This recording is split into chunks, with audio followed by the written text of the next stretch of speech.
Hey, greetings. Just a couple design notes as we're going here. Um, yeah, as I'd mentioned in the previous the character creation video, um, I came up playing D&D, playing Champions and hero games systems, Traveler, Aftermath, Twilight 2000, right? A lot of late 70s and 80s simulation-y games. That's sort of my gig, right? A little bit of war games. I was a big Starfleet Battles fan at the time. Ambush, victory games, Civil War, things like that. Um, so I think that comes through in the game itself as you know, I know today, it's we're always trying to streamline, and we have narrative games. Like, well, there was when Runebearer was coming out, there was a whole the Forge was sort of was growing and there was this movement to make smaller games, story games, narrative focused games. And I know that that's still sort of a focus with like Powered by the Apocalypse and systems like that that are fiction first. This isn't that. this is this is very much as I often as I explained it once. I said, look, what I do want a good fiction. I want a good narrative. But what I want is that narrative is ties together a bunch of very crunchy man to man tactical war game sessions.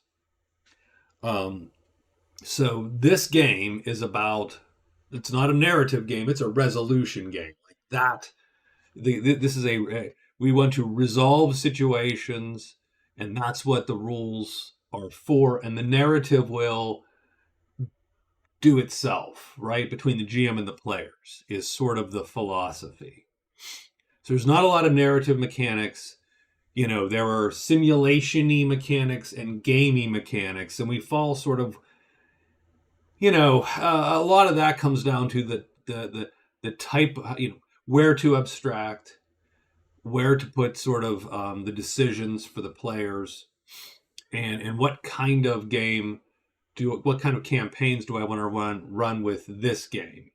And for this one, I think very specifically, because we'd talked about this with my gaming group, because we had just played with another version of these rules, but close to these rules, which maybe I'll post at some point, a game called Swordsphere. And Swordsphere was cheesily roughly based on Magic Realm, and that the classes were 16 classes from the Magic Realm characters, um, and so on. But that was a class-based, level-based game with a lot of very high-powered talents and feats, and characters went pretty much from level 1 to level about 10-ish.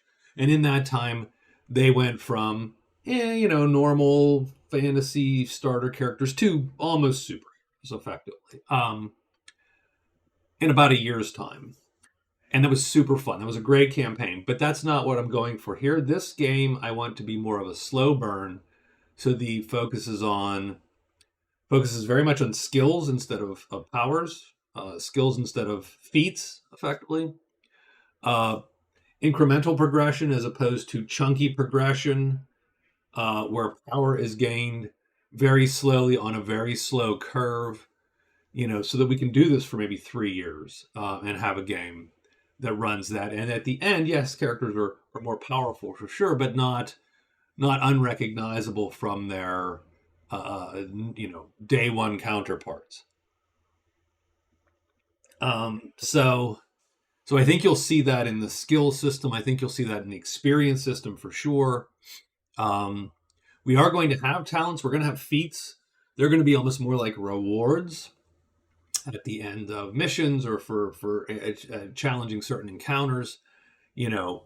That may be something that a character has an insight, and then the party can award that to one of their characters and go, okay, here's a talent for you. You now have a plus on this saving throw, or some special bonus to move, some conditional bonus that we're going to give you. And we'll talk about that, and that'll be in here as we go. Um, so that's sort of the design I'm going for. It should be relatively low powered fantasy.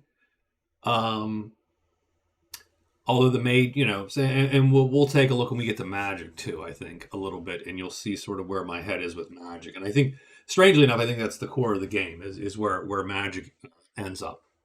Um, right here, real quick, skill resolution is super simple.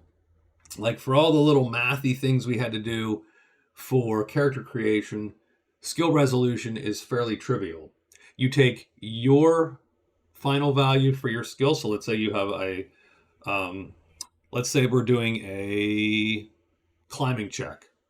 So you're trying to scale a wall, and you have a climb of 10. You will roll a d12 and add 10. The game master will set a difficulty. He'll roll a d12 and add the difficulty. If you tie or win, you win. Done, and you succeed. We don't really do partial successes as a mechanic, although certain checks will have a gradation of success or failure. Spell casting is one of these. If you cast a spell and succeed by enough, you don't lose any resource. And if you fail by more, then you will lose more and more of your ability to cast spells. But the general skill task is binary, and we leave it up largely to the GM and the players to figure out what that means. I do typically encourage people to mostly know, like, to mostly say, hey, this skill check is this difficulty, and if you succeed, you'll get this thing, or if you fail, this will happen. Like that climb check, you probably tell the player, hey, it's a difficulty 10, and if you blow it, you're going to risk a fall, and that fall might be 46, something like that, damage. That way they know and have an idea of what they're going for. We do have rules for like assisting skill tests, skill checks. There's inspiration, so every character gets 2 inspiration to start. They can be used to reroll throughout the night.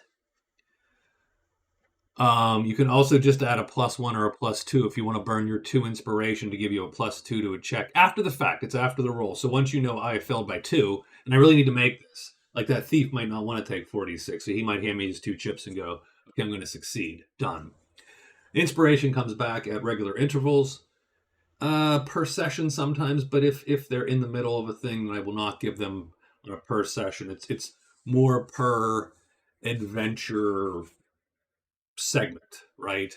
Once an act is done, typically they will get their stuff back. We also do allow for attribute tests, so you can test directly against your muscle, skill, toughness, awareness, power, wit, and charisma. You can check against one of your stats. Saving throws are the main point of this. If you get a spell cast on you, it is very likely that you have to make a power check or a charisma check to avoid the effects of the spell. Traps will be awareness typically, stuff like that. Although it's not here, I've got to write it somewhere. Presumably, the other thing would be if you have a complementary skill. If you can convince the GM you have a skill which would help this other skill, you're going to get a +1 or a +2 to your check typically. So that's it. That's pretty much that's the entire system. Once we've done what we did with character creation, you now actually know how to play the vast majority of the game, minus combat and spell casting, and we'll get into that in sort of future episodes here. So that was it. This is a short one. I just wanted to let you know where I was coming from and how you do the vast majority of the game. Oppose D12 checks. Done. And that's it. That's where we're at. Thank you a lot for indulging me in this romp through my my personal pet project. And I hope to see you all on stream. Bye-bye.